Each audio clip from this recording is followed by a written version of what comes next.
오늘 우리에게 주신 말씀은 창세기 1장 1절입니다.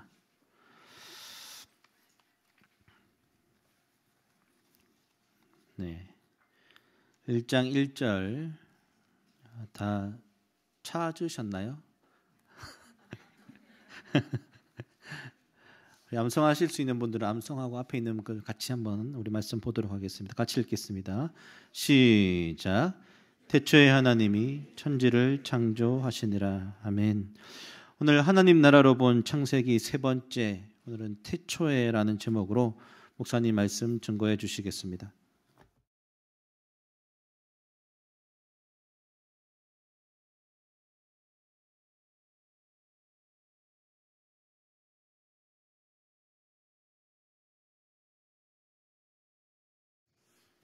여러분 반갑습니다. 그 계절도 봄을 좀 느끼게 하지만 오늘 교회에서 제가 느끼는 것은 여러분의 복장에서 봄이 오고 있구나라고 느껴집니다.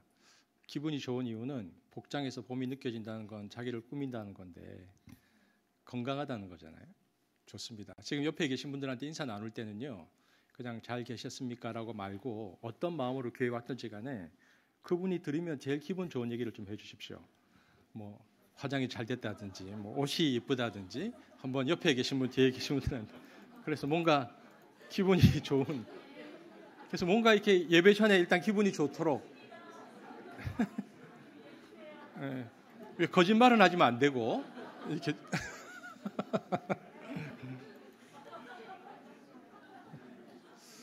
저 유치부실에 계시는 분들도 서로 좀 이렇게 축복 나눠주시고요, 서로 하시면 좋겠다는 생각이 듭니다. 지금 저희들이 그 하나님 나라로 본 창세기 보고 있는데 첫 번째 시간에는 창세기를 어떻게 볼 것인가. 지난주에는 태초에 하나님이 천지를 창조하시느라 그래서 하나님에 관해서 말씀을 나누는데요. 오늘은 태초의 시간에 관한 말씀을 좀 함께 나누도록 하겠습니다. 또 예배를 사모하지만 여러 가지 여건상 오늘 오지 못하고 영상으로 예배를 드리고 계시는 우리 성도들 동일한 하나님의 은혜가 있기를 기대하고 바랍니다. 제가 기도하고 말씀 전하겠습니다. 사랑의 주님, 한 주간 동안 우리가 각자의 삶의 지성소에서 살다가 또 주일날 이렇게 얼굴을 보고 함께 예배한다는 것, 어떻게 보면 너무 당연한 것 같지만 생각해 보면 너무나 감사한 일들이라는 생각이 듭니다. 오늘 우리 성도들 보면서 감사한 마음을 하나님께 올려드리고 특별히 저희들이 주의 말씀 앞에 또 매주 설 수 있다는 것 감사를 드립니다. 하나님 말씀을 전하는 자나 듣는 자나 겸손히 서게 하시고 또 이 말씀이 이 땅을 살아가는 데 힘이 될 수 있도록 우리를 붙들어 주옵소서. 예수님 이름으로 기도합니다. 아멘. 제가 이제 창세기 1장, 2장을 얼마나 설교할지는 저도 잘 모르겠습니다. 이전에 그러니까 한 15년 전에 제가 창세기 1장으로 10번 설교한 적이 있습니다. 그런데 지금은 그때의 설교와는 설교는 많이 다르지만 창세기가 우리에게 있어서 굉장히 중요한 본문이기 때문에 오늘 또 말씀에 대해서 한번 나누려고 하는데요. 여러분 태초에라는 태초에 천지를 창조하시니라. 태초에가 베레시트라는 단어입니다. 글자는 저렇게 생겼는데 베레시트. 이번 히브리인들은 성경에 제목을 붙일 때 첫 구절, 첫 단어를 책 제목으로 씁니다. 그래서 베레시트가 된 것입니다. 베레시트라는 태초라는 단어를 쓸 때에 그 히브리인들도 그렇고요. 그리고 히브리인들이 번역한 70인역이라고 그러니까 히브리 말을 그리스 말로 바꾼 역본이 있습니다. 70명의 사람들이 번역한. 근데 그리스 역본에도 그렇고 그 외에 고대의 수많은 역본들이나 오늘날 영어 성경 번역들도 마찬가지입니다. 다 같이 이 베레시트를 어떻게 번역했냐면 in the beginning이라고 번역했습니다. 그러니까 뭐냐면 앞에 정관사 더가 붙어 있습니다. 베레시트를 in the beginning이라고 붙입니다. 여러분 그런데 히브리 원문에는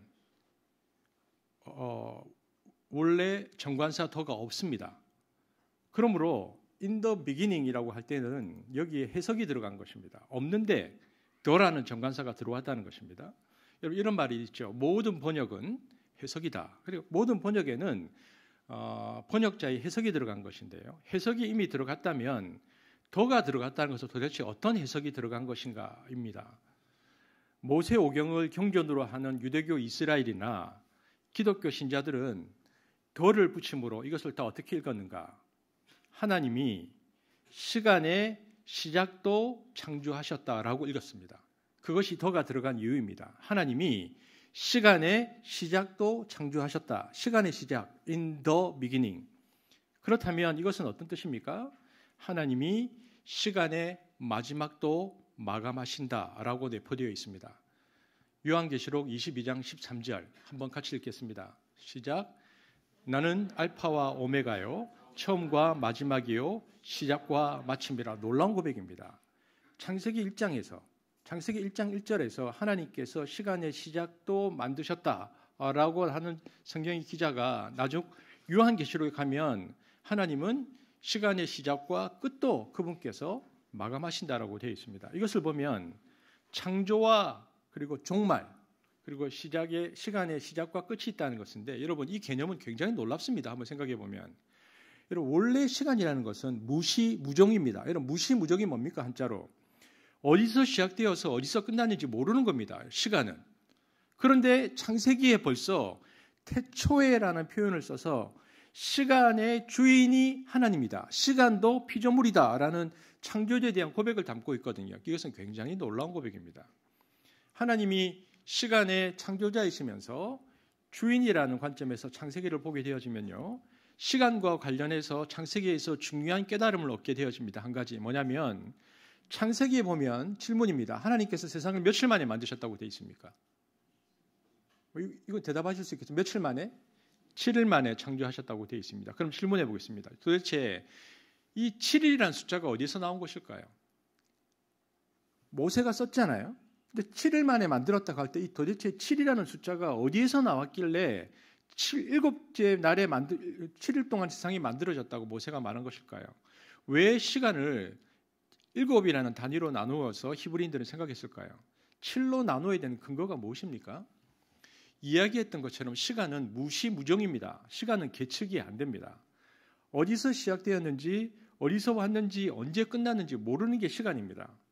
그래서 유명한 기독교 교부 어거스틴은 그 어거스틴의 고백론을 읽어보면요, 어거스틴의 고백론에서 시간이라는 것은 너무나 신비한 것이다 이렇게 말하고 있습니다. 왜냐하면은 시간이라는 것은 말하는 순간 현재가 과거가 되어버립니다. 그러니까 엄격히 말하면 미래는 사실은 없는 겁니다. 시간의 인식은요, 오직 현실밖에 안 됩니다. 그래서 어거스틴은 유명한 말을 남겼는데, 과거란 기억되는 현재이고 미래는 기대되는 현재일 뿐이다 라고 말을 했습니다. 왜냐하면 현재밖에는 인식이 안 되기 때문입니다. 그리고요, 이 시간이 과거에서 현재에서 미래로 흘러가고 있기 때문에 이 무한한 흐름의 시간을, 도대체 이 시간의 시작을 어디서부터 잡아야 될지, 어디가 시작이고 어디가 끝인지 자를 수가 없습니다. 그래서 시간의 기점을 잡는다는 것이 매우 어렵습니다. 그렇다면 고대인들은 시간의 시점을 어떻게 규정하려고 했는가? 그들은 시간의 어떤 규정을 이렇게 했습니다. 보이지 않는 흐름의 시간 속에서 어느 시간의 흐름을 잡아야 하기 때문에 그들은 자기가 살아갈 때 내 삶에 가장 큰 영향을 미친 사건이나 사람을 중심으로 그 시간을 계측하려고 했습니다. 주로 어떤 것이냐? 왕의 즉위, 우리로 따지면 세종 몇 년 이렇게 합니다. 왜냐하면 왕이 즉위했으니까 세종 몇 년, 혹은 북쪽도 그렇습니다. 주체 몇 년, 이런 식으로 중요한 어떤 사건, 자기 인생의 중요한 사건을 중심으로 시간을 계측하려고 했다는 것입니다. 즉 나에게 미치는, 영향을 미치는 가장 중요한 사건 혹은 인물의 탄생으로부터 날의 기점을 삼습니다.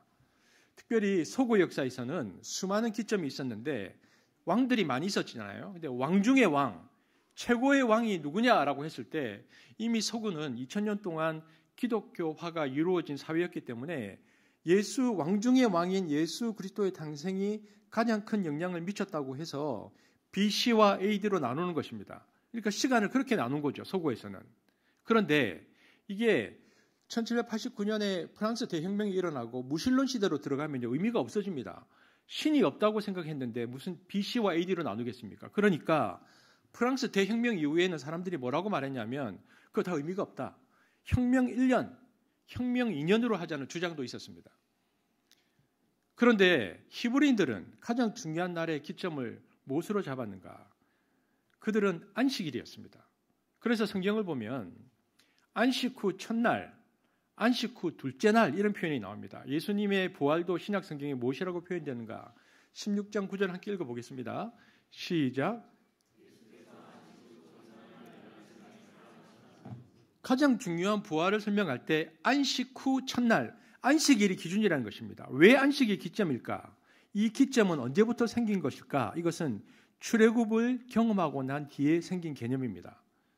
시내산에서 이스라엘 백성들이 이집트에서 나와서 시내산으로 갔는데 시내산에서 하나님이 모세에게 계시를 주시는데 하나님을 예배하는 날이 안식일이다. 이렇게 모세에게 계명을 주셨습니다. 출애굽기 31장 15절입니다. 함께 읽어보겠습니다. 시작. 엿새 동안은 일할 것이나 일곱째 날은 큰 안식일이니 여호와께 거룩한 것이라. 여러분 여기에 7이라는 숫자가 여기에 나왔습니다. 그래서 최초로 인류 역사에서 시간의 시점을 7일 단위로 나누는 첫 인식이 시내산에서 생겼습니다.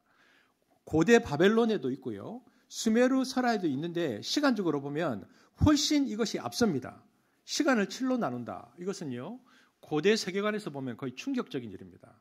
왜냐하면 그 전에 모든 신화를 보면 신화에서는 시간은 끊임없이 계속해서 반복되는 어떤 것입니다. 그래서 봄, 여름, 가을, 겨울 그리고 그에 따른 인간의 생로병사. 그런데 히브리인들의 시간과는 그것이 아닙니다. 시간을 7로 나눕니다. 7로 주어졌습니다. 엿새 동안은 일할 것이나 일곱째 날은 큰 안식일이니. 그래서 세상은 7일 만에 창조되었다라는 것입니다. 그러므로 성경에 나와 있는 이 천지 창조의 7일은 자연과학적 7일이 아니고 신학적 7일입니다. 그런데 성경에 이제 첫째 날이니라 둘째 날이니라 이 요 하루를 자연과학적 하루로 생각하면 굉장히 많은 오류가 생깁니다.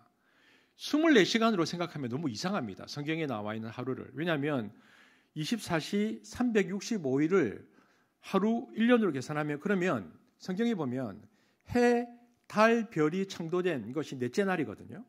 해, 달, 별이 창조된 넷째 날 이후부터는요. 그냥 24시간이 맞을 수도 있습니다. 억지로 집어넣으면. 하지만 앞에 3일은 어떻게 합니까? 해, 달, 별이 없는데. 해, 달, 별이 없는데 24시간 365일을 어떻게 개척합니까?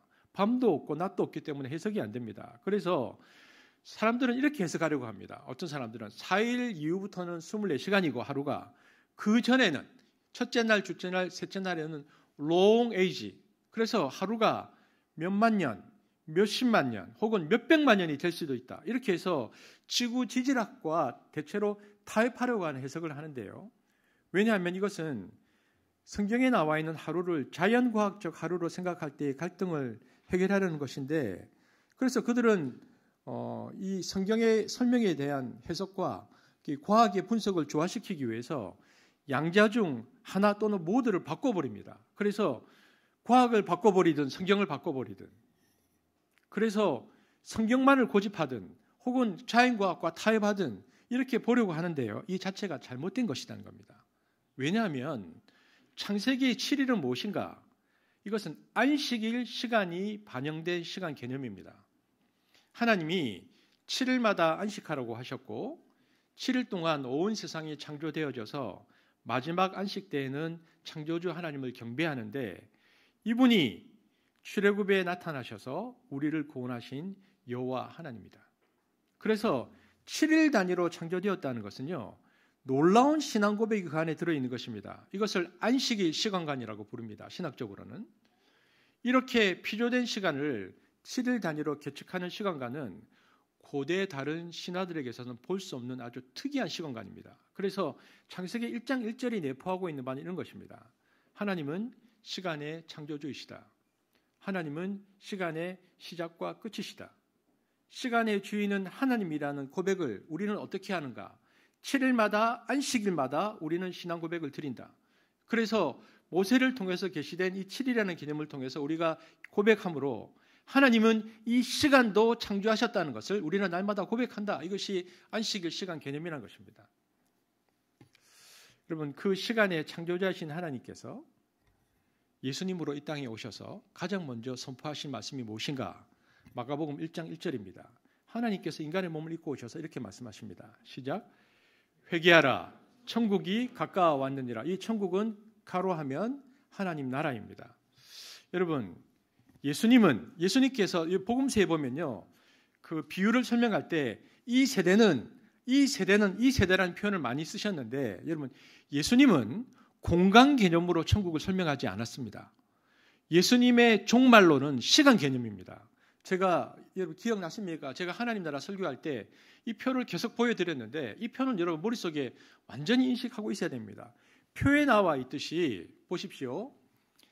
여기 보면 this age, 이 시대, 우리가 살아가고 있는 이 시대라는, 예수님께서 이런 표현을 쓰셨어요. 이 시대는, 그리고 앞으로 올 시대, age to come, 예수님께서 쓰신 표현입니다. 앞으로 올 세대라는 표현이 계속해서 사복음서에 나와 있습니다. 예수님께서 시대를 풍가하는 용어입니다. 예수님께서 사용하신 그리스 말로는 아이온이라고 하는 것인데, 시대, 세대, 이 세대, 올 세대로 예수님께서 시간을 구분했습니다. 그래서 예수님께서 천국을 설명할 때도요, 공간 개념이 아니고 시간 개념이라고 설명했는데 놀라운 것입니다. 보십시오. 표를 보면 여기 보면 올 세대가 하나님 나라입니다. 앞으로 하나님 나라가 오겠죠. age to come. 그런데 화살표를 보십시오. 화살표가 저기로도 가고 있지만 안쪽으로도 들어옵니다. 올 세대가 앞으로 와야 되는데, 앞으로 앞 시간이 지나서 하나님의 나라가 와야 되는데, 와야 할 그 하나님의 나라가 this age, 이 시대 안으로 들어옵니다. 이 시대 안으로 이렇게 거꾸로 들어옵니다. 이것이 어떻게 가능한 것인가? 하나님이 시간의 창조주이시고 시간의 주인이시기 때문에 가능한 것입니다. 미래에 와야 될 일들이 시간의 주인이신 하나님께서 오늘날로 따지면 스타게이트를 건너는 것처럼 시간을 거슬러서 이 시대 안으로 들어와 버립니다. 들어올 때 어떻게 들어오십니까? 저기 십자가죠. 인간의 몸을 입고 하나님께서 들어오셔서 미래에 올 시간을 당겨버리십니다. 그래서 원래는 시간의 마지막 종말에 완전한 하나님의 나라, 하나님의 통치가 이루어지는데, 올 세대의 하나님의 통치가 예수님의 초림으로 역사 안으로 들어와 버립니다. 하나님의 통치가 시작됩니다. 그래서 예수님께서 공생애를 처음 시작하실 때 첫 설교가 무엇입니까? 회개하라, 하나님 나라가 가까이 왔다라는 말이 앞으로 올 하나님의 나라가 들어왔다는 말입니다. 이 말의 의미는 올 세대가 이 시대 안으로 들어왔다. 여러분, 이전 제가 하나님 나라 설교를 할 때 설명드렸고, 그 이후에 우리 교회 처음 오신 분들이 계시면 제가 다시 한번 설명을 드리겠습니다. 우리가 하나님 나라를 다시 정돈해 보면 사람들은 하나님 나라 천국을 두 가지로 착각합니다. 첫 번째, 하나님 나라는 내 마음에 오는 것이다. 그래서 마음이 평안하고 내 마음이 안정감이 오면 이것이 하나님 나라가 임한 것이라고 생각합니다. 잘못된 생각입니다. 아니면 둘째로 하나님 나라는 죽으면 가는 곳이다. 사람들은 그렇게 생각합니다. 그렇지, 이런 오해가 한국의 그리스도인들에게 아주 많습니다. 그 이유는 성경의 표현과 번역에서 찾을 수 있는데, 자, 우리 구약의 세계관을 한번 보겠습니다. 저렇게 보십시오. 구약 시대의 사람들은요, 어떻게 생각했는가? 예수님이 오시기 전에 이렇게 생각했습니다. 이 시대가 계속 진행되다가, 오늘날 우리도 이런 생각이 많습니다. 이 시대가 계속 진행되다가 돌연 마지막 주의 날이 임하면 이 시대가 끝나버립니다. 이 세상은 없어집니다. 그리고 새로운 세계가 열린다, 이렇게 생각했습니다. 깨어지고 망가지고 절망스러운 이 시대는 주님이 오시는 주의 날이 임하면 없어져 버리고 새하늘과 새 땅, 새로운 시대로 대체될 것이다. 이런 세계관을 구약 시대의 사람들이 가졌습니다. 오늘날 이런 생각을 가지는 분들도 있습니다. 하지만 예수님의 세계관은 다릅니다. 보십시오. 앞그림 다시 한번 보여주십시오. 앞그림. 저렇게 생각하고 있는데 예수님은 저 시간 개념을 바꿔버립니다. 보십시오. 예수님의 세계관은 다릅니다. 우리가 살아가고 있는 이 시대가 있는데, 우리가 이 시대를 살아가고 있으면 예수님께서 오셔서 십자가에서 죽으십니다. 그러면 구약의 전통에 따르면 메시아가 오면 어떻게 됩니까? 이 시대가 끝나야 됩니다. 그리고 끝나고 새로운 시대가 시작돼야 됩니다. 그런데 예수님 뭐라고 얘기하십니까?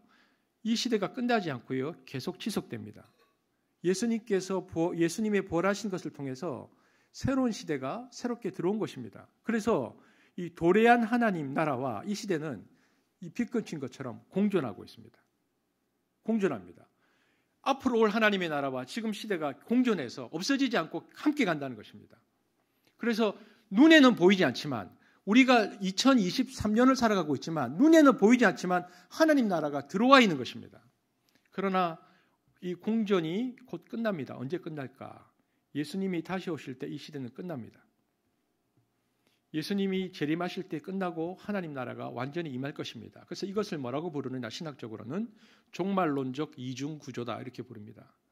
이것은 성경을 이해하는 데 매우 중요한 개념입니다. 새로 오는 하나님의 시대가 겹쳤다는 것입니다. 이미 그러나 아직 already but not yet 이것은요 사도 바울의 굉장히 중요한 신학적 개념입니다. 사도 바울은 구원도 이렇게 얘기했습니다. 구원이 우리에게 왔다. 그러나 이 구원을 완성해야 한다. 마찬가지입니다. 하나님의 나라가 이미 왔다. 이미 들어왔다. 그러나 아직 오지 않았다.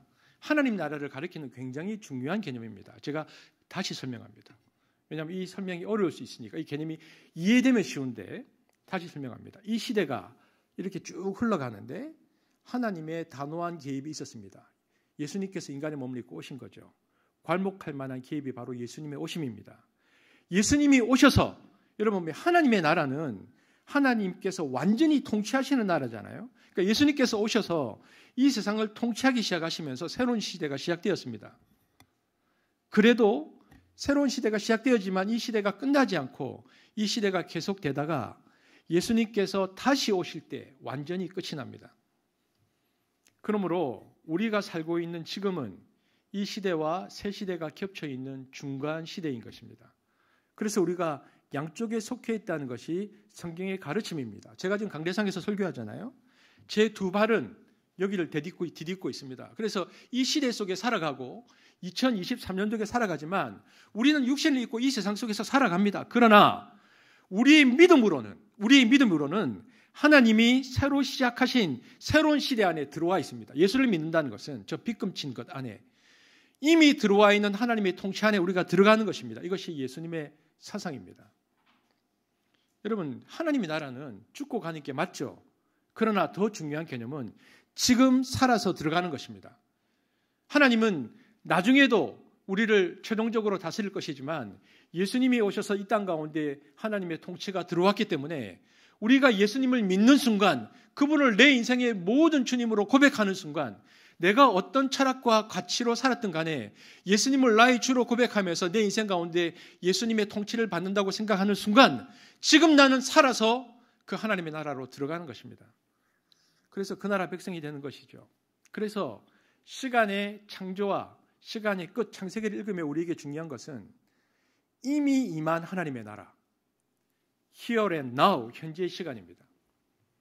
하나님께서 시간을 창조하셨고 시간을 끝맺음 하실 것인데 시간에 끝맺음 하실 그 하나님께서 이 땅 가운데 들어오셔서 시간을 끌어당겨서 우리에게 하나님의 통치를 믿음으로 살게 하셨기 때문에 우리에게 있어서 중요한 시간은 오늘 21세기를 살아가는 우리에게 중요한 시간은 here and now, 현재의 시간이라는 것입니다. 이미 들어와 있는 하나님의 시간.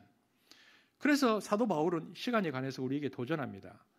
이미 임한 이 하나님 나라를 살아가는 성도들이 현재의 이 시간, 이미 임한 하나님의 나라를 믿음으로 살아가기 위해서 가져야 할 태도는 무엇인가?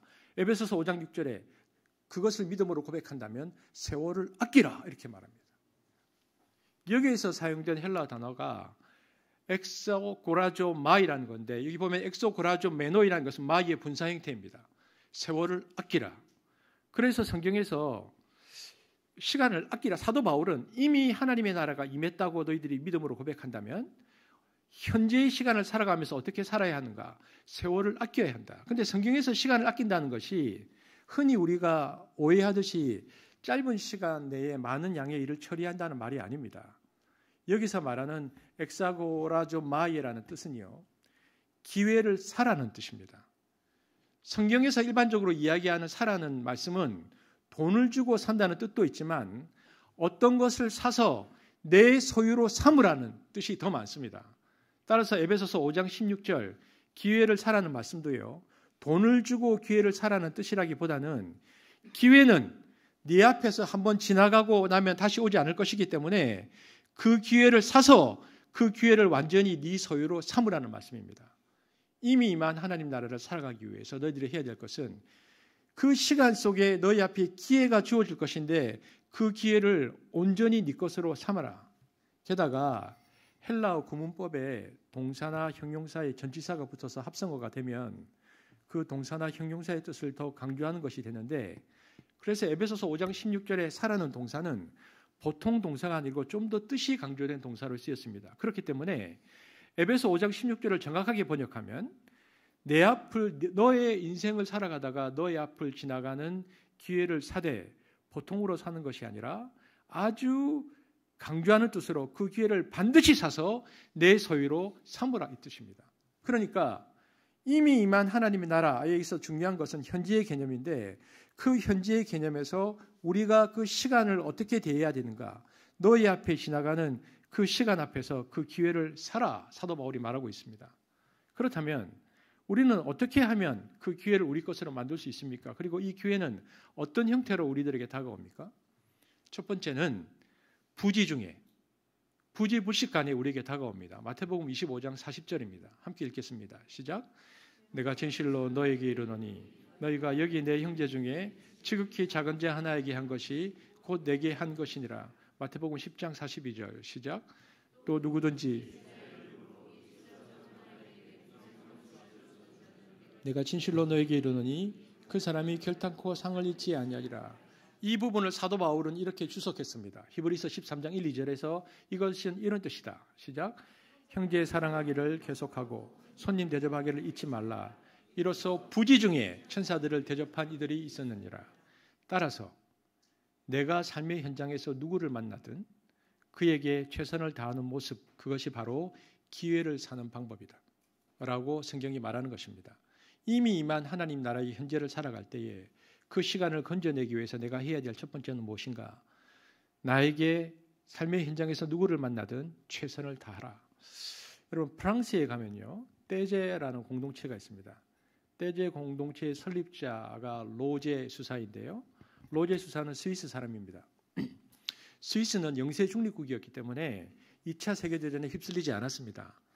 하지만 그 당시 그 예민한 젊은이였던 로제 수사가 고통받는 사람들을 품겠다는 의지 하나로 떼제, 프랑스에 가면 시골 마을에 떼제가 있는데 떼제에 정착했습니다.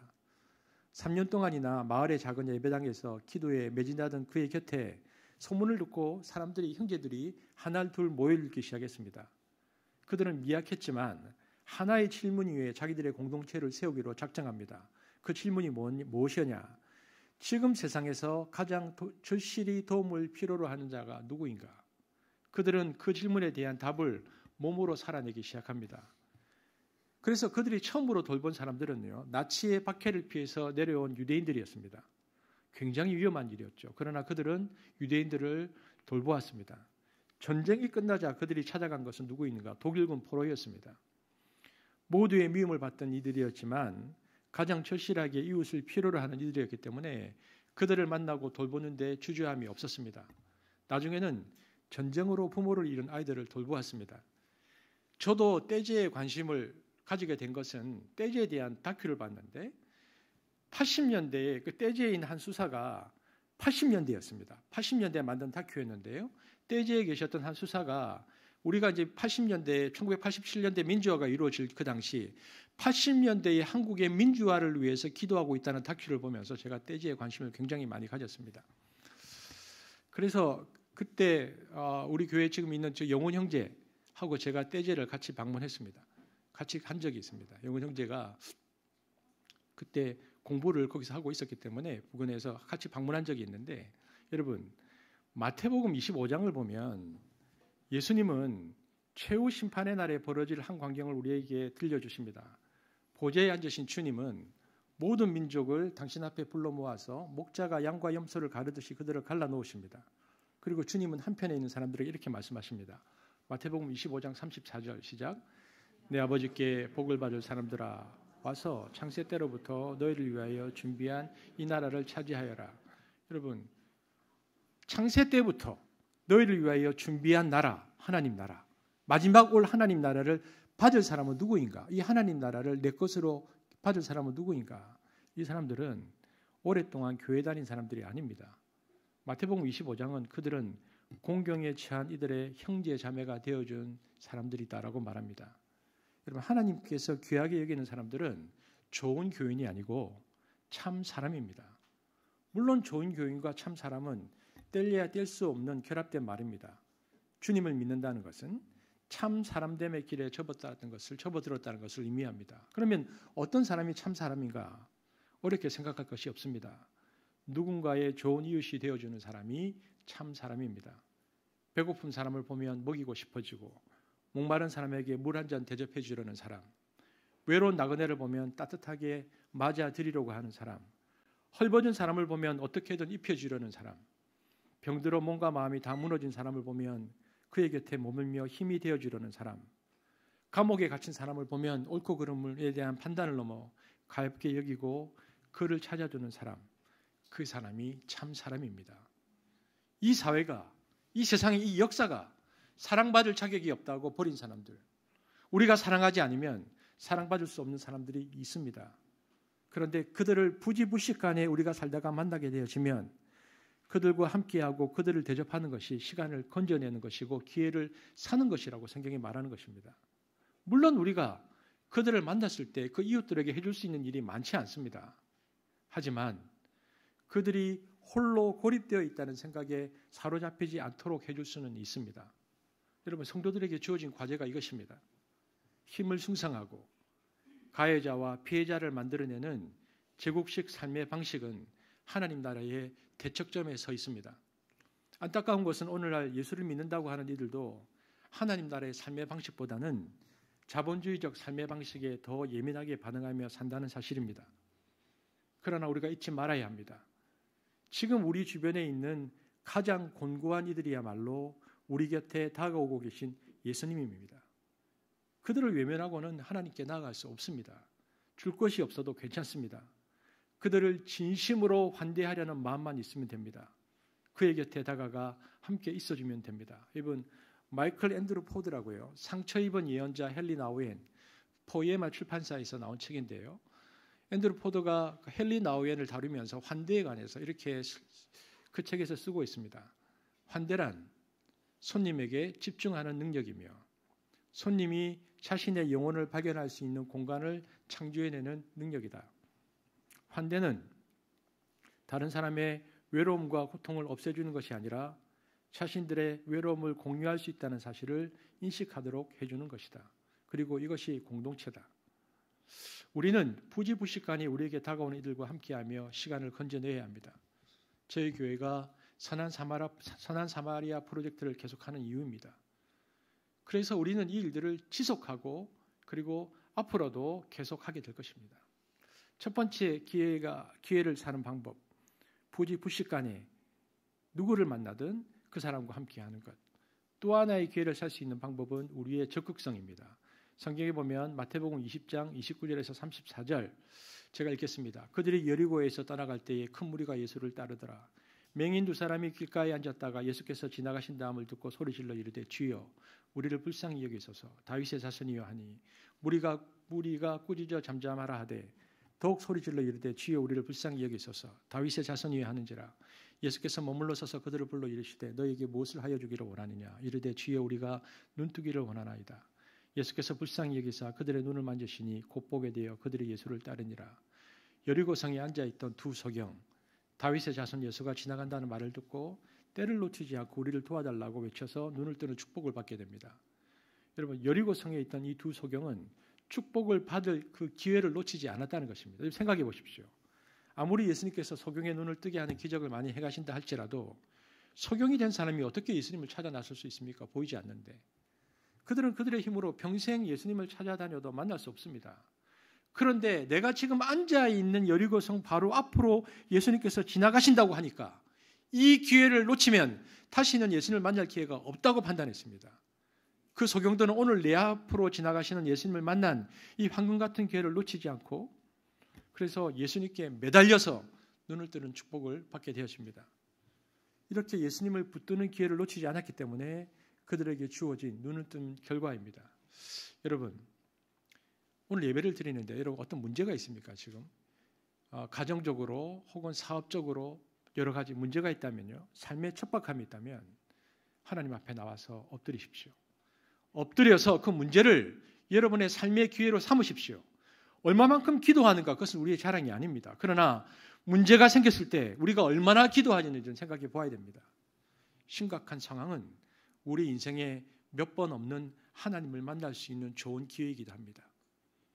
여러분, 두 소경이 자기 앞을 지나가는 그 예수님을 기회로 삼았던 것처럼 우리 인생에 있었던 그 심각한 상황은 하나님을 만날 수 있는 기회인데요. 제가 우리 교회 성도들을 보면, 이번에 신방을 다녀보면요, 성도들 중에서 굉장히 귀한 가정들이 있습니다. 그 가정에는 심각한 문제가 있었는데 그 심각한 문제 앞에서 좌절하지 않고 예수님을 붙드는 기회로 삼아서 그것을 붙드는 기회로 살아서 살아난 가정이 있다는 것입니다. 여러분 앞에 어떤 문제가 있든지 간에 여러분이 시간 앞에 있는 그 문제를 하나님께 부르짖어서 그것을 여러분의 인생에 다가오는 기회로 삼으시길 바랍니다. 세 번째, 이 기회는 어떻게 오는가? 때때로 이 기회는 우리에게 부담감으로 찾아옵니다. 나만이 가지게 되어지는 부담감들이 있습니다. 다른 사람은 괜찮은데 선교 사람들만 보면 내가 부담이 돼요. 선교에 대한 부담. 다른 사람은 괜찮은데 청소년들만 보면 내 마음에 부담이 일어납니다. 혹은 자연 환경을 바라보면 내 마음에 부담감이 일어납니다. 이 부담감이 무엇입니까? 이것이 바로 부르심입니다. 그리고 그 부르심에, 그 부담감에 순종하는 순간 지금 나의 여건과 상황은 도무지 불가능한 것 같이 보이지만 사막에 길을 내시고 홍해를 가르치는 하나님께서 나에게 부담감을 주셨고 내가 그 부담감에 순종했기 때문에 문제를 해결하십니다. 그리고 그 부르심에 순종하는 시점부터 나는 내 인생만을 위한 삶이 아니라 하나님이 내게 주신 기회를 사는 것이 됩니다. 그러나 우리가 기억해야 할 것이 있습니다. 언제나 그 기회가 오는 것이 아닙니다. 그러므로 우리는 한 번 가면 다시 돌아오지 않는 세월을 살아갈 때에 내 앞을 한치도 내다보지 못하고 그저 형편대로 걸어가서는 안 됩니다. 우리의 영혼의 눈을 밝히 떠서 내 앞에 어떠한 기회가 오고 있는지 기회를 보는 눈을 가져야 하고 그 기회를 내 것으로 삼아야 합니다. 오늘 여기 청년들이 있습니다. 제가 어른들과 장년들과 함께 설교하지만 제가 청년들에게 도전하고 싶습니다. 우리 교회 청년들에게. 여러분 지금 지나고 있는 청년의 때가 너무 소중하다는 것을 여러분 꼭 아시길 바랍니다. 아직 젊으니까 시간이 많다고 생각할지 모르지만 착각입니다. 여러분 청년의 때는 금방 지나가 버립니다. 제가 요즘 느끼기에 허태한 형제가 그걸 많이 느끼는 것 같아요. 저를 요즘 보면 제일 많이 하는 거 언제 우리가 이렇게 시간이 많이 가고 아이들이 이렇게 많이 컸지라고 얘기하는데요. 우리 인생은 매우 짧고 우리에게 주어진 시간은 매우 제한적입니다. 여러분 대학 시절, 특별히 그 대학 시절쯤의 그 나이는 인생에 있어서 하나님께로 돌아와서 제대로 설 수 있는 거의 마지막 기회입니다. 그 이후에는 방향을 전환할 여유가 많지 않습니다. 여러분 대학을 졸업하고 나면요 세상으로 나가야 됩니다. 그런데 졸업하고 여러분이 만나는 세상은 유속이 굉장히 빠른 거대한 강물과 같습니다. 세상에 발을 내딛는 순간부터 여러분은 꼼짝없이 그 흐름에 휩쓸려 버려가든지 혹은 그 흐름을 거슬러 올라가든 애쓰고 보등되면서 살다가 40까지 가버립니다. 쭉쭉 밀려서 하다가 40이 돼버립니다. 그런데 40이 넘으면 인생이 거의 결정납니다. 결혼도 있고 아이들도 있고 직업도 있습니다.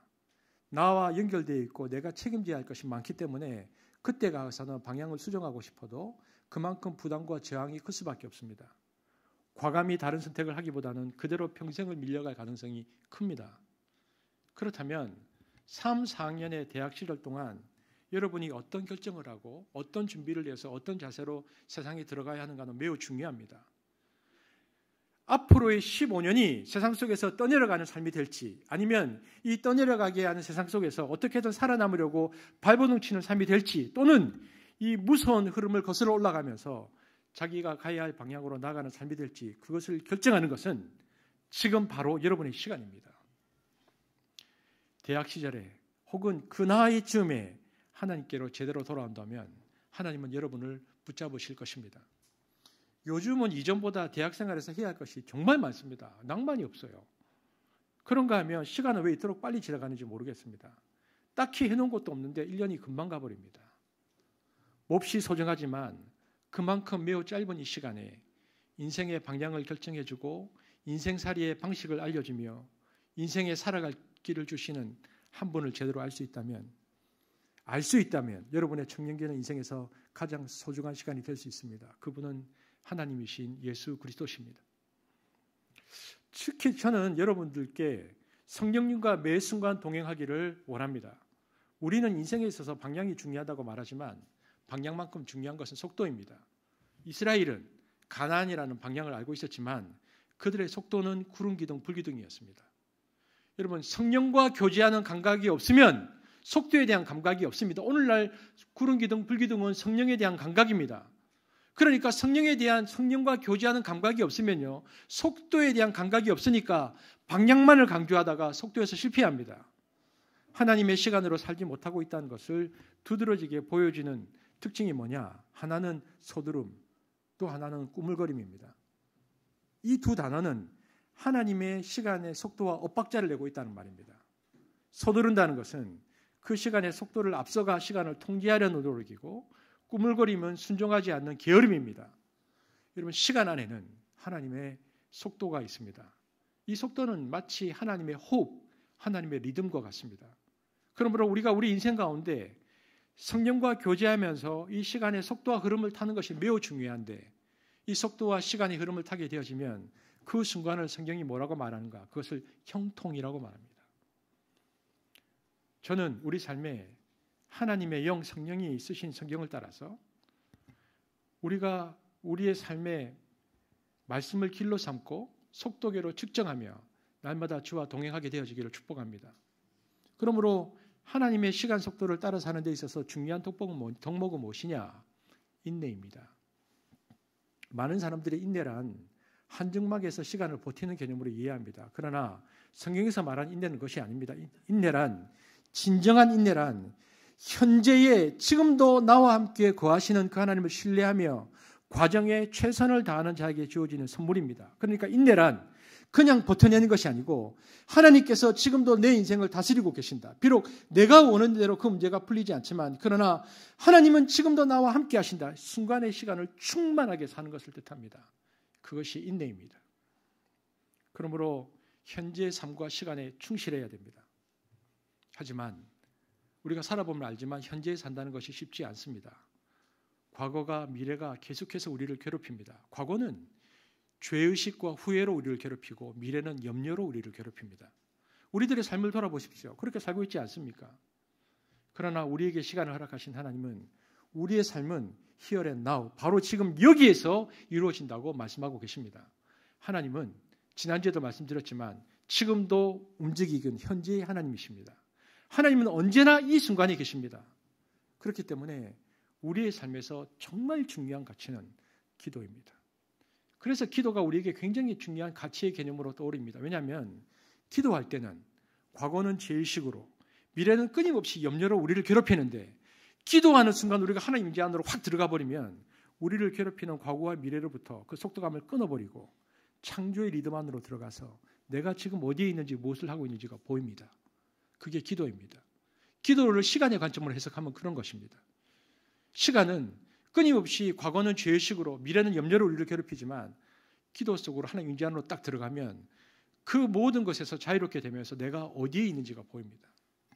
현재까지 우리의 삶은 과거와 미래 사이에서 이리저리 밀리는 어리석은 삶으로 살았습니다. 그러나 우리가 매일 몇 분만이라도 충분히 기도를 통하여 현재에 거할 수 있다면 우리는 우리가 홀로 있지 않다는 것, 그리고 우리가 영원전부터 하나님의 사랑만으로 창조된 하나님의 사람이라는 것, 그리고 우리와 함께 계시는 그분이 원하시는 일은 오직 하나, 우리에게 사랑을 주신다는 것을 우리가 발견하게 되어지면서 염려와 불안에서 벗어나서 내가 이 땅 가운데 당당하게 살 수 있는 것입니다. 그러나 이렇게 얘기를 들어도 우리의 그 죄의식과 염려는, 생각들은 그치지 않을 것입니다. 많은 걱정과 죄의식 그리고 두려움이 이 설교를 들은 이후에도 이번 주간 내내 우리를 힘들게 할 것입니다. 그러나 우리의 이 내면의 독백을, 죄의식과 염려를 모든 사랑의 근원이신 하나님과의 계속적인 기도를 통해서 대화로 한번 전환시켜 보기를 바랍니다. 이렇게 현재에 존재하신 하나님의 시간에 우리가 맞추어지면 바로 그 순간 우리 삶의 중심에 거하신 하나님의 사랑이 우리의 마음을 점령하여서 우리를 자유케 하실 것입니다. 그래서 시간을 건져내라. 아까 시간을 건져내는 그 말이 다른 번역으로는 시간에서 자유케 되어라, 해방되어라는 뜻이기도 합니다. 여러분, 히브리인들은 창조 세계에서 하나님을 보았을 뿐만 아니라 역사, 흐르는 시간 속에서도 하나님의 손길을 발견했던 민족입니다. 왜냐하면 그들의 역사가 포로 생활과 패배로 얼룩진 과거를 가지고 있었기 때문에 하나님이 예루살렘이라는 혹은 성전이라는 지역 안에서만 제한해서는 안 되고 하나님은 역사와 사건들 속에서 자신을 드러내시고 그들과 관계하시는 하나님이라는 것을 몸으로 체득했기 때문에 흐르는 시간 속에서 하나님을 발견했던 민족입니다. 사건 가운데, 역사 속에서, 시간 속에서 하나님을 만날 수 있다는 가능성에 대한 믿음이 유대교 사상의 핵심을 차지해 왔습니다. 여러분, 인간은 하루하루를 단편적으로 사는 존재가 아니라 역사를 살아가는 존재로 내가 지금 어디에서 와서 어디로 가는지를 자각하는 존재입니다. 그런데 역사의 흐름이 어떻게 바뀌었는지 모른 채 그냥 살아가는 것은 역사의식이 없는 것입니다.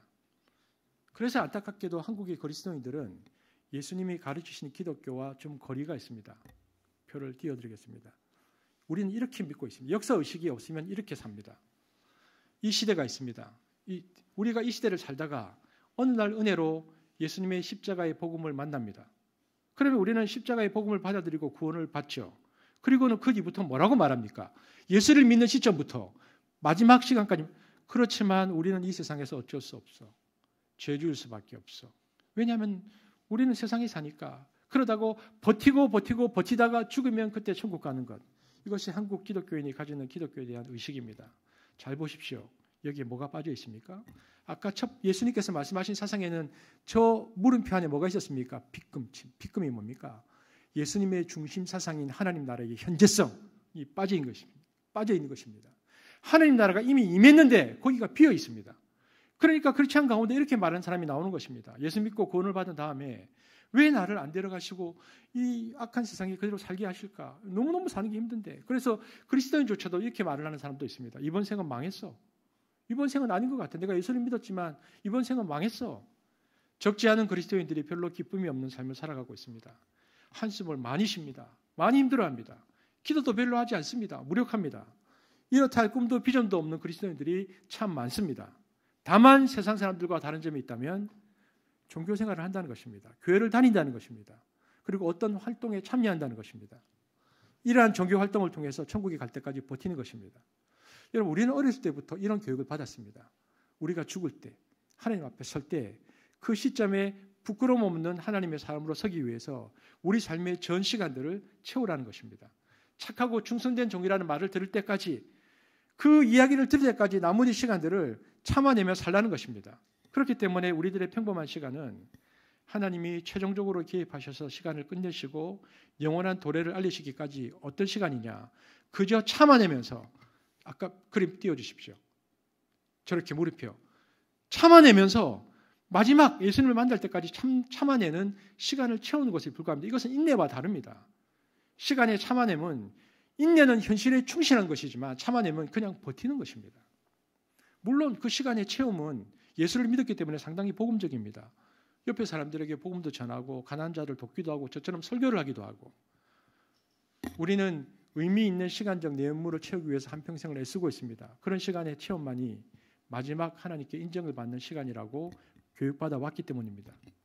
그러나 우리가 하나님 나라를 알면 평범한 시간, 우리에게 있는 평범한 시간은 그저 버텨내다가 마지막에 칭찬받기 위한 어떤 재료가 아니고, 평범한 시간이란 성경을 믿는 사람들이 마지막 때 영혼으로 진입하는 로켓 발사와 같은 그때가 오기만을 기다리면서 그저 견뎌내거나 참거나 혹은 서둘러 지나가는 시간이 아니라는 것입니다. 왜냐하면 시간은 일의 성취를 위해 만들어진 피조물이 아니고 하나님과의 관계를 전제로 피조된 것이기 때문입니다. 영원하신 하나님께서는 시간이라는 제한이나 구분이 필요 없어요. 하지만 하나님은 어떤 한 시점을 정하셔서 태초라는 시간의 시작점을 찍어주시는데, 이 태초라는 시간의 시작은 유한한 시간을 살아갈 인간에게 필요한 것입니다. 그러므로 그 시간을 진료 삼아 인간은 하나님을 인식하고 하나님과 교제하는 것입니다. 그러므로 우리의 지극히 평범한 일상의 시간은 우리가 현재 그리고 하나님이 하시는 나날의 일에 참여하는 통로가 되는 선물입니다. 하나님께서 하시는 일에 이 시간을 통해서 함께 동참함으로 시간의 충만이라는 마지막 결과물을 보게 되는 것이 시간에 대한 바른 이해입니다. 이처럼 하나님께서 하시는 일에 이 시간을 통해 함께 동참함으로 시간의 충만을 살아 현재 임한 하나님 나라를 살아가는 시간을 성경은 뭐라고 말하는가? 그것을 카이로스라고 부릅니다. 여러분 헬라어에서는 저와 여러분이 잘 알듯이 시간과 때를 가리키는 단어가 두 가지가 있습니다. 하나는 크로노스, 하나는 카이로스입니다. 크로노스는 물리적인 시간입니다. 지금 제 탁자 시계로는 12시 13분입니다. 지금 이 순간에도 똑딱똑딱 흘러가는 시간이 크로노스입니다. 영어로는 크롤로지가 바로 여기에서 왔습니다. 시간수로 기록한 연대표, 연대기를 말합니다. 성경에서 역사를 다룬 역대기를 영어로 크로니클이라고 부른 이유도 바로 그것입니다. 크로노스의 시간은 흘러가는 시간, 어제, 오늘, 내일 소모되는 시간입니다. 시간이 갈수록 우리는 물리적인 나이가 한 살 더 듭니다. 가만히 있어도 나이가 들어갑니다. 10대는 20대가 되고 어느새 30대가 되고 또 살다 보면 40, 50, 60, 70, 80이 됩니다. 이렇게 흘러가는 시간이 크로노스라면 카이로스는 한 번이든 기간이든 특별하게 규정된 어떤 시간을 말합니다. 특별히 의미가 부여된 시간을 카이로스라고 부릅니다. 우리는 몇 시예요라고 물으면 몇 시라고 답합니다. 그런데 만약 질문을 다르게 하면 어떨까요? 요즘 사는 게 어때? 너는 인생이 어떤 때를 지나고 있는 것 같아? 이런 질문에 우리는 지금 오후 1시야 이렇게 답하지는 않을 겁니다. 앞의 질문은 크로노스를 묻는 질문이지만 뒷질문은 카이로스의 시간을 묻는 것입니다. 그럼 이렇게 말하죠. 요즘 나는 사는 게 재미가 없어. 나 갱년기인가 봐. 무슨 의미가 있는지 모르겠어. 내 삶의 의미를 나는 몰라서 찾고 있는 중이야. 나는 지금 특별한 사람을 만나서 꿈을 꾸고 있는 거야. 여러분은 지금 어떤 때를 지나고 있습니까? 그리고 지금 우리는 어떤 때를 기다리고 있습니까? 우리에게 중요한 것은 한결같이 쭉 흘러가는 크로노스가 아니라 특별한 의미가 보이는 카이로스입니다.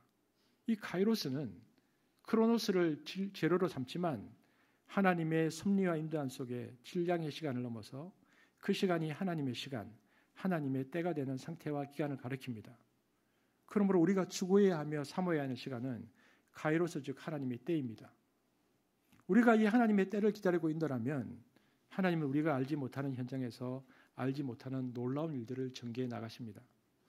여러분 제가 늘 말씀드리지만 우리는 무엇을 봐야 되느냐? 하나님께서 하셨던 일, 지금 하시고 있는 일, 앞으로 하시려고 하는 일.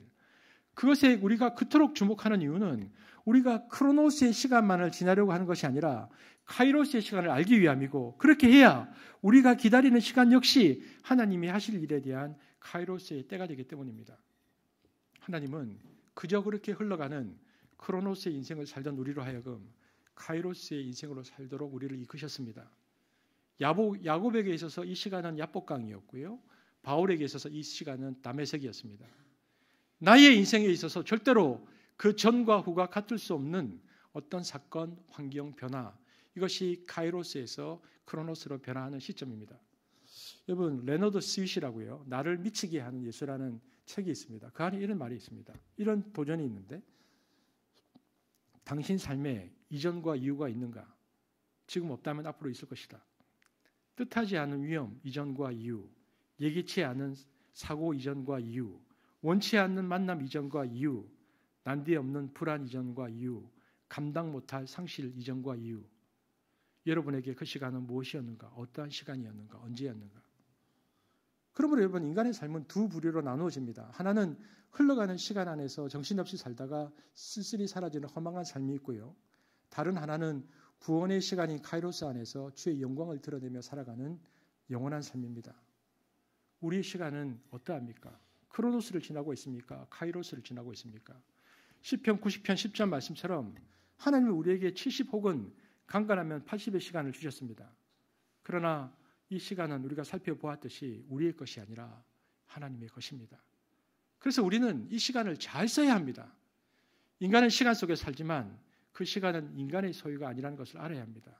단지 인간이 하나님으로부터 시간을 빌려 쓰고 있는 것일 뿐입니다. 그래서 시간을 아끼고 소중히 써야 합니다. 사도 바울은 시간을 아끼라 컨전이라고 그래서 말한 것입니다. 이 시간과 공간을 하나님과 함께 사용하면 하나님의 역사가 시작됩니다. 이런 의미에서 성경의 역사는 일반 역사와 다릅니다. 하나님 없이 만들어진 인간의 역사는 무의미하고 고통스럽고 지루합니다. 이것은 인간의 역사가 이미 증명했습니다. 하지만 하나님의 역사는 황홀하고 의미가 있고 보람이 있습니다. 인간의 시간이 하나님의 시간 안에 있어야 하는 이유가 바로 여기에 있습니다. 그러므로 인간이 어떻게 시간을 사용하는지는 매우 중요합니다. 인간 이해는 곧 시간 이해라고 할 수 있습니다. 무엇보다 저는 우리 성도들이 23년도 지금 3월인데요. 봄이잖아요. 무엇보다 여러분이 하나님을 깊게 사랑하는 한 해 시간이 되기를 바랍니다. 왜냐하면 여러분 사랑을 할 때 제일 먼저 느끼는 감정이 뭡니까? 느끼는 감각이 뭡니까? 시간입니다. 사랑하는 이들에게는 모든 시간이 새로워집니다. 사랑을 하면요. 시간의 흐름이나 속도, 장단이 완전히 다르게 체험됩니다. 만남의 시간이 너무 빨리 지나가 버립니다. 이렇게 빨리 간다? 지금 연애하고 계시는 분들 그렇죠? 혹은 남편과 함께 사는데 하루가 너무 깁니까? 기다림의 시간이 너무 길기도 합니다.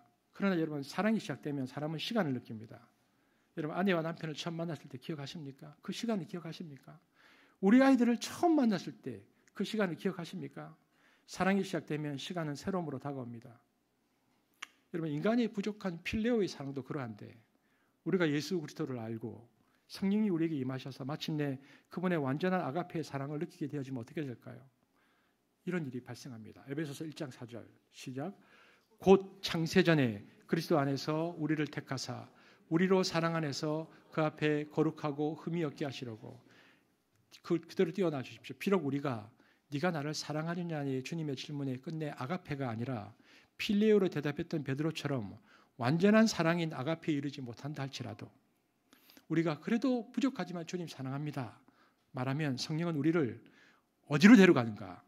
창세전 우리의 시간 전으로 우리를 안내한다는 것입니다. 그리고 우리가 하나님으로부터 뽑히어온 존재라 하나님으로부터 뽑히어온 존재라는 것을 깨닫도록 하신다는 것입니다. 그래서 내가 이 세상에 살지만 내가 당당하게 사는 것입니다. 그러므로 사랑은 우리가 근원적으로 어떤 존재인지를 알게 해주는 통로입니다. 그리고 우리로 하여금 그 완전한 하나님의 성품인 사랑에 머물게 합니다.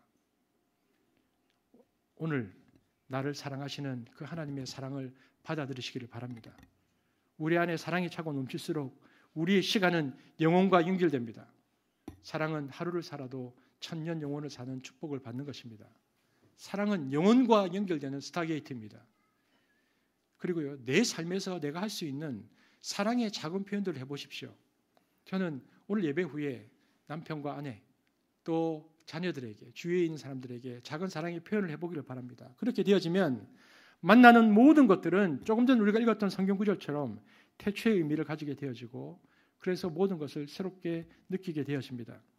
성령이 그 작은 실천을 도구 삼아서 우리를 이끌기 때문입니다. 바로 그 시간이 카이로스입니다. 제가 이제 말씀을 맺으려고 합니다. 오늘도 예배를 드리면서 여러분의 삶이 힘들다고 느낍니까? 사람들이 삶이 힘겹다고 느끼는 까닭은 일이 고되기 때문이지만 더 근원적으로는 향기 없는 시간에 쫓기며 살기 때문입니다. 늘 뭔가를 해야 할 것 같은 강박관념이 우리를 사로잡고 있습니다. 시간의 향기라는 책이 있는데요. 그 저자 한병철 교수는 그래서 우리 사회를 피로 사회라고 말했습니다. 늘 뭔가를 해야 한다는 생각에 사로잡힌 채 사는 우리와 이집트에서 할당량을 채워야 했던 히브리인들의 처지가 전혀 다를 바가 없는 것 같습니다. 하나님의 시간에 우리를 맡길 줄 모르기 때문에 하나님의 시간 안에 들어가지 못하기 때문에 우리는 늘 쫓기며 삽니다. 하나님이 창조하신 세상을 보면서도 계절이 바뀌었는데도 경탄할 줄 모릅니다. 동양화에서는 여백의 미가 중요하다고 말하는데 우리는 이 여백의 작은 공간을 누릴 줄 알아야 됩니다. 저는 인생에 있어서 이 여백의 공간이 으뜸이라고 생각합니다. 이 여백은 언제 만들어지는가? 하나님과 동행하며 고아와 과부들을 돌볼 때 확보됩니다. 지금은 우리가 함부로 살아 그래서 남루해진 시간들을 속량해야 할 때입니다. 우리의 시간을 하나님께 바치고 새로운 삶을 다짐해야 할 때입니다. 작은 것이지만 작은 것으로 이루어진 조촐한 생활은 삶을 진실되고 그리고 충실하게 만듭니다. 저 말씀을 기억하십시다. 시간이 내 것이 아니라 하나님으로부터 빌려온 것임을 알고 시간이 하나님의 피조물이며 시간의 주인인 것을 아는 사람들은 이렇게 살아갑니다. 시간을 아끼고 시간을 건져내며 어떻게 건져내니까 부지중에 적극적으로 부담을 건짐의 기회로 삼고 무엇보다 하나님을 사랑하며 그 사랑을 이웃들에게 실천하고 우리 삶의 일상을 소중히 여기고 현재를 살기 위해 기도의 가치를 알아서 지금 이만 하나님의 나라의 현재성을 살아가는 것입니다. 태초에 하나님께서 천지를 창조하셨다. 그 하나님 나라의 현재성을 살아가는 저와 여러분 되어지기를 주의 이름으로 축복합니다. 기도하겠습니다. 사랑의 하나님, 우리가 이곳에 두 발을 디디고 살아가지만 이미 임한 하나님의 나라, 하나님의 시간 안에 있음을 믿음으로 고백합니다. 시간을 건져내게 하시며 또한 무엇보다 하나님을 사랑하고 이웃을 사랑하게 하시며 그 시간을 살아내기 위해 기도 안으로 들어가서 우리를 괴롭히는 과거와 미래로부터 벗어나 이 시간을 충만함으로 살아갈 수 있도록, 그래서 인내와 형통함의 삶으로 살아갈 수 있도록 우리를 축복하여 주옵소서.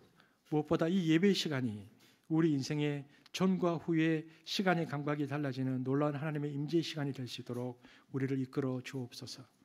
감사를 드리며 예수님 이름으로 기도합니다. 아멘.